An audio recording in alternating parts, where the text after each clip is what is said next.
Hey everyone, welcome to this video. This is my third video in an 8-part series of communication tips for leaders.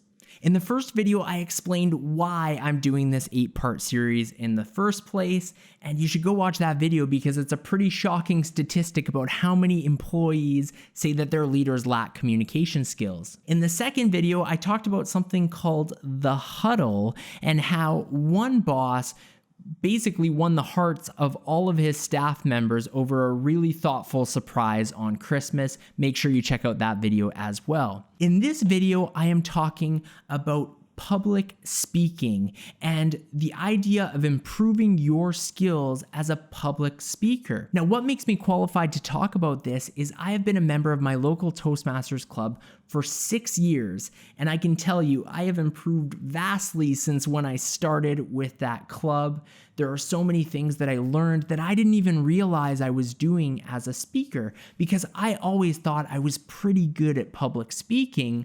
But I was a bit humbled once I started going to Toastmasters because I realized I was doing certain things and I had certain habits.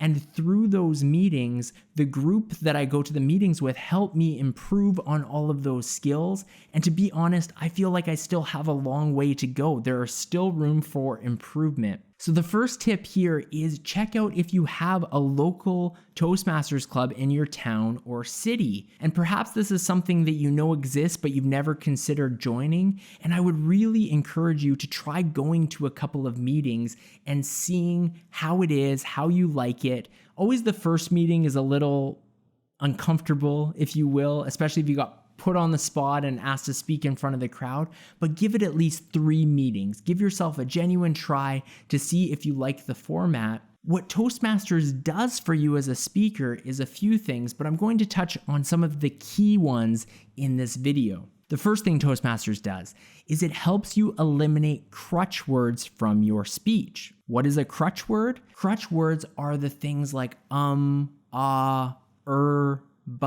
so. They are words that we use to fill the silence. And hopefully, as you're watching my videos, there aren't too many of these words that are slipping into my speech. I'm sure from time to time you'll hear one, but I've worked really hard to eliminate these filler or these crutch words from my speech when I'm talking. So why do so many people use these words?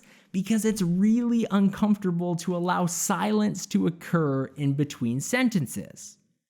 If I'm talking like this and pausing in between each sentence, it takes a lot of self-control to not add in those filler words. And the other thing is it's so common when you hear people talk, they use and Next time you hear somebody talk without them noticing, just try and keep mental track of how many times they use those words and you'll be shocked. And even for yourself, before you even go to a Toastmasters meeting, practice delivering a speech and record yourself with your phone. And afterward, count how many times you use these filler words throughout your speech. Hopefully it's not that many, but I know when I first went to a Toastmasters meeting, I think I said like 18 times and I only talked for 2 minutes.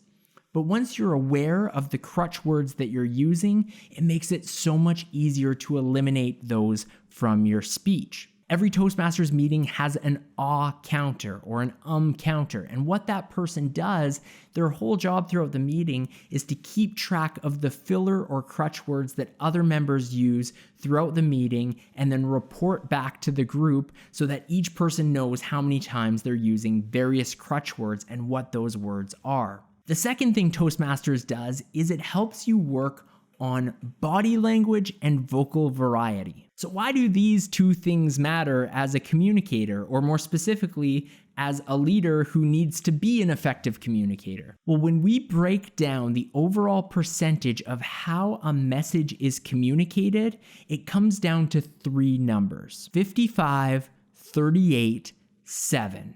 These numbers represent 3 different categories. The first is body language. The second is vocal tone. And the third is the actual words that we say. And that order is the same order as the number. 55% of the way a message is communicated is body language. 38% is the vocal tone and variety, and only 7% of the way a message is communicated is through the words. You may have run into this example if you sent an email, or let's say you received an email from somebody and you thought, wow, what's their problem? They sound so upset, like they sound grouchy in this email. And then you talk to the person afterward and they're like, no, I wasn't upset at all.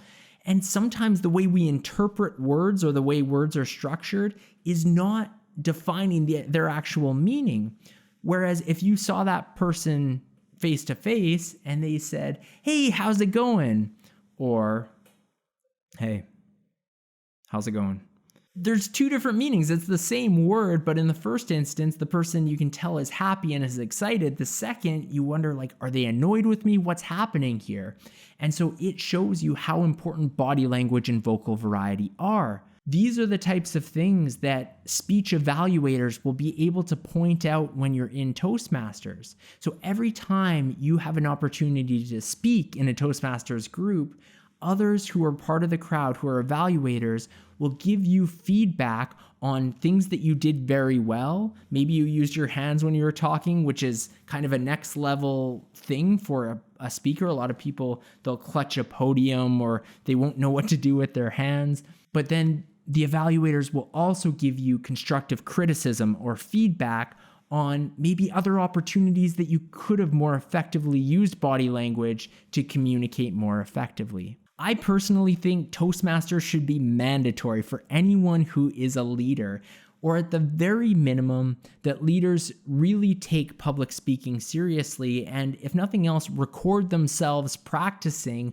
before they deliver a speech to their office. This is such an important skill, and if you're not a confident communicator face to face, your employees are going to lose trust in what it is that you are saying. You need to be confident and you need to communicate effectively. Thank you so much for checking out this video, the third in this 8-part series. If you like this content, please subscribe to my channel and make sure you check out the rest of the videos that are part of this playlist.